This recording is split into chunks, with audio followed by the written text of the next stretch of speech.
दोस्तों, हम लोग परिचित होंगे महान पंडित अष्टावक्र से।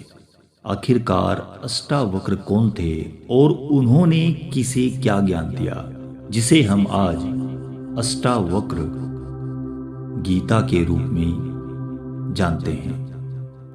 दोस्तों, हम सभी जानते हैं माता सीता के पिता राजा जनक को। राजा जनक को ज्ञान की बड़ी भूख थी। एक बार उन्होंने इसी भूख को शांत करने के लिए अपने राज्य में डंका बजवाया कि कोई ज्ञानी गुरु आए और ज्ञान दे।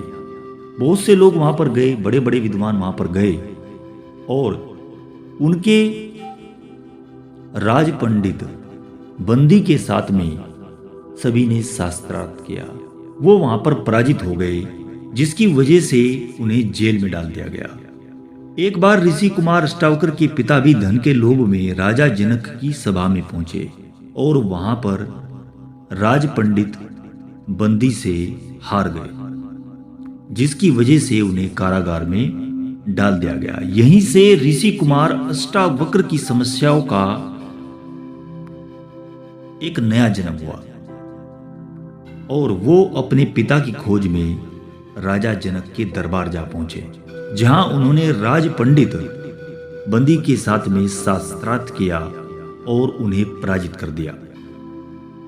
नमस्कार दोस्तों, स्वागत करता हूं मैं आपका एक बार फिर अपने YouTube चैनल में। दोस्तों, राजा जनक ने यह देखकर बालक अष्टावक्र को कहा, हे ऋषि कुमार, आप मुझे ज्ञान दें, क्योंकि वो उनसे अत्यंत प्रभावित थे। राजा जनक उनसे पूछते हैं, वो ज्ञान की प्राप्ति कैसे होती है, मुक्ति कैसे प्राप्त होती है, वैराग्य कैसे प्राप्त किया जाता है, ये सब कृपया करके मुझे बताएं।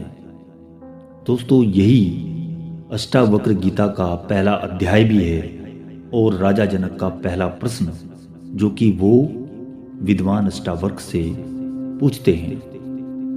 श्री अष्टावक्र उत्तर दे रहे हैं, यदि आप मुक्ति चाहते हैं तो अपने मन से विषयों, वस्तुओं यानी कि किसी भी प्रकार की उपभोग की इच्छा को विष की तरह तुरंत त्याग दें।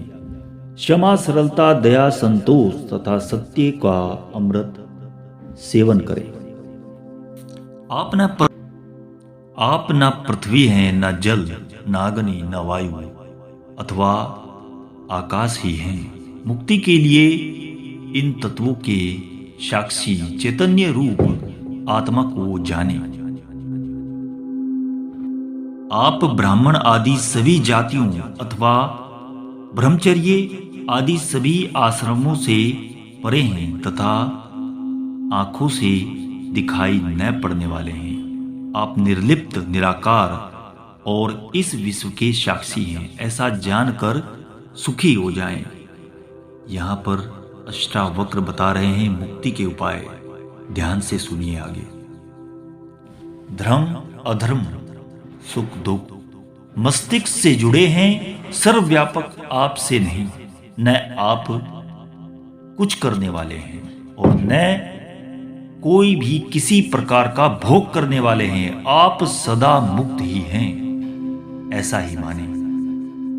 आप समस्त विश्व के एकमात्र दृष्टा हैं, सदा मुक्त ही हैं। आपका बंधन केवल इतना है कि आप दृष्टा किसी और को अहंकार रूपी महाश्रप के प्रभाववश आप में मैं यानी कि अहंकार करता है ऐसा मान लेते हैं। मैं करता नहीं हूं।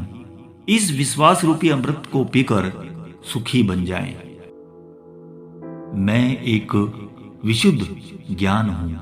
इस निश्चय रूपी अग्नि से गहन अज्ञान वन को जला दें। इस प्रकार शोक रहित होकर सुखी हो जाएं। जहां ये विश्व रस्सी में सर्प की तरह अवास्तविक लगे, उस आनंद, परम आनंद की अनुभूति करके सुख में हो जाएं, सुख से रहें। स्वयं को मुक्त मानने वाला मुक्त ही है और बद मानने वाला बंधा हुआ ही है। यह कहावत सत्य ही है कि जैसी बुद्धि होती है वैसी ही गति होती है। हे राजन, आत्मा साक्षी सर्वव्यापी पूर्ण एक मुक्त चेतन अक्रिय असंग इच्छा रहित एवं शांत है। भ्रमवश ही ये सांसारिक प्रतीत होती है। याद रखें, अपरिवर्तनीय चेतन व अद्वैत आत्मा का चिंतन करें और मैं के भ्रम रूपी आभास से, अहंकार के भ्रम रूपी आभास से मुक्त होकर ब्रह्म विश्व की अपने अंदर भावना की कामना करें। हे पुत्र, बहुत समय से आप मैं शरीर हूं इस भाव बंधन से बंधे हैं। स्वयं को अनुभव कर ज्ञान रूपी तलवार से इस बंधन को काटकर सुखी हो जाएं। आप असंग अक्रिय स्वयं प्रकाशवान तथा सर्वदा दोष मुक्त हैं। आपका ध्यान द्वारा मस्तिष्क को शांत रखने का प्रयत्न ही बंधन है। यह विश्व तुम्हारे द्वारा व्याप्त किया हुआ है। वास्तव में तुमने इसे व्याप्त किया हुआ है। तुम शुद्ध और ज्ञान स्वरूप हो। छोटेपन की भावना से बिल्कुल भी ग्रस्त मत होना। आप अपने को इच्छा रहित, विकार रहित, ठोस शीतलता के धाम, अगाध बुद्धिमान हैं। शांत होकर केवल चैतन्य की इच्छा वाले हो जाएं। आकार को असत्य जानकर निराकार को ही चिर स्थायी मानिए। इस तत्व को समझ लेने के बाद पुनः जन्म लेना संभव नहीं है, अर्थात मोक्ष की प्राप्ति हो जाएगी। आत्मा मुक्त हो जाएगी। जिस प्रकार दर्पण में प्रतिबिंब रूप उसके अंदर भी है और बाहर भी, उसी प्रकार परमात्मा इस शरीर के भीतर भी निवास करता है और इसके बाहर भी। जिस प्रकार एक ही आकाश पात्र के भीतर और बाहर व्याप्त है, उसी प्रकार शाश्वत और सतत परमात्मा समस्त प्राणियों में विद्यमान है। दोस्तों, यही अष्टावक्र की गीता का पहला अध्याय और राजा जनक के द्वारा पूछा गया पहला प्रश्न था, जिसका उत्तर अष्टावक्र ने मनों की गहराइयों में उतरने वाला दिया है। जो ऐसे ही किसी सत्य ज्ञान के साथ, सत्य बात के साथ आगे मिलता हूं। ओ